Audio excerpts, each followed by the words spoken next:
Okay, so welcome back again. We're still in module one, which is the science of flexibility and your self assessment. Now, let's have a look at lesson two, how flexibility works. We're going to have a look a bit more into the science of muscle lengthening. So now you have a deeper understanding of your biomechanics of your muscles that are involved in the scissor split and your pelvis, and as well, what are the common limitations.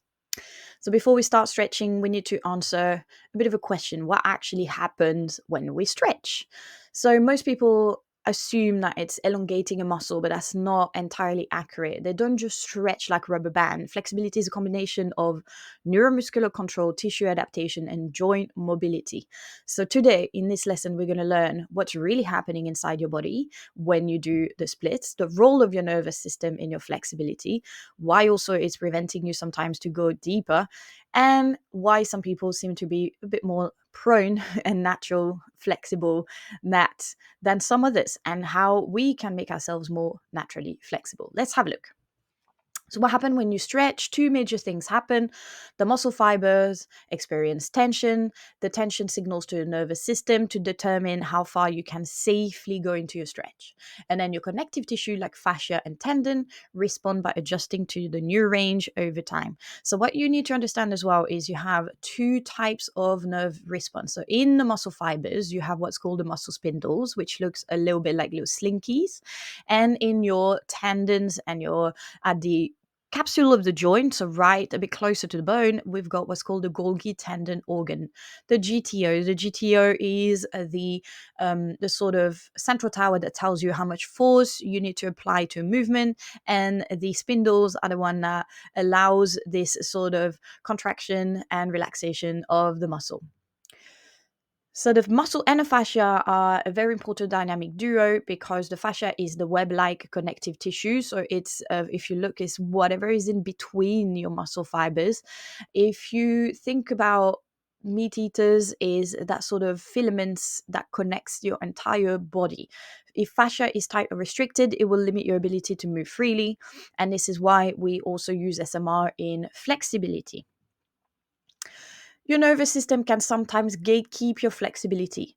We have two nervous systems. We have the CNS, the central nervous system, and the peripheral nervous system. Yes, so the central nervous system is your brain and your spinal cord, and your peripheral is the one that connects to your muscles.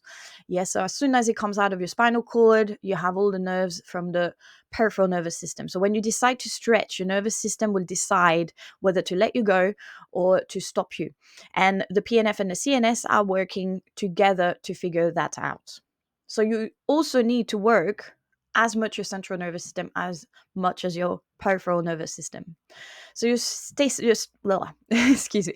So what we call the stretch reflex is your body's natural safety brake. So if you sometimes try to stretch and you can actually feel your muscles tighten, that's called your stretch reflex, your body's way to protect itself from overstretching and potential injury.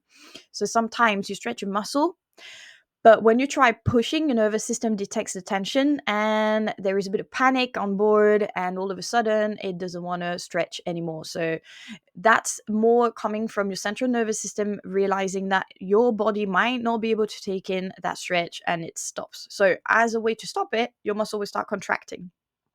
But the good news is that you can actually train your flexibility while you train your nervous system. Yeah, so we can also train the nervous system, not just the body. So why do people obviously seem to be more naturally flexible? Then there are three factors that influence your flexibility. We all have different genetics and bone structure. So obviously we have different way our muscles sit in our sockets, the bellies of the muscle, some genetics as well in terms of DNA. Some people have a DNA that makes them just naturally more flexible, but that doesn't mean that you cannot become flexible yourself. You also have nervous system adaptation. So if you look at contortionists, they've been training from a very, very young age, and they will actually have a better adaptation of the stretch reflex than a person who's taken up stretching at 40 years old. Okay. The good news is you can keep retraining and you can still become flexible at any age. So the strength to flexibility ratio is also quite an important one. So if you don't feel naturally flexible, you can still get yourself safely into good flexibility levels by focusing on making sure that you work your strength, so the muscle strength, and also not just passively stretching. So it's important to work strength and learn teaching your body to hold a deep position with control and stability, as well as also training your passive stretching, but not just that. So, three phases of muscle lengthening, why it's important to try and stay as consistent as possible in our training. The first one is your neurological adaptation, which we can work on for 3 weeks. So, your brain will start to allow deeper range. So, that's why you need to stay consistent, because the more you practice, the quicker you're going to see progress. This is why sometimes when you begin, you will actually work on your nervous system resistance quite fast and you can actually see some progress. The structural adaptation, which means the muscle fibers and your fascia starting to actually making change, come within the 4th to the 12th week.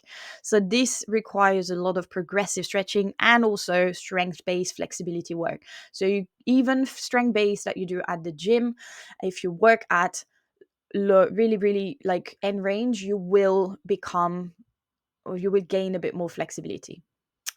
And then what we call beyond 3 months is the long-term retention. So your body has accepted that this is what you do, this is what you train. You train flexibility. So your body and your mind and your brain and your nervous system is getting used to it, and you will retain your progress. So the takeaway from this lesson is, again, flexibility is not just stretching muscle, it's a mix of nervous system and working on your strength and your fascia. Your brain will control how deep you can stretch. So it needs to be trained over time. And that some people can be naturally flexible due to their genetics, bone structure, nervous system adaptation that they might have done in their training history, but we can all achieve good levels of flexibility. Now, your learning activity to finish this lesson is try your stretch reflex again. Go back to your workbook and fill that out. Sit on the floor, fold forward, do a forward fold until you feel your tension. You hold for 15 seconds. If the stretch eases after a few seconds, then that's your nervous system relaxing. Now, I want you also to do your reciprocal inhibition exercise, meaning you're going to start squeezing your quad and see if you can go deeper in your stretch. If so, that means that your body is letting go of your stretch reflex. If not, that means that you may need a bit more work. So in the next lesson, we are going to work on how to assess your flexibility, personalize what is actually holding you back, identifying your weaknesses and your tightness, do simple tests, and how to set your personal flexibility goals based on your own assessment. So I will see you in the next lesson.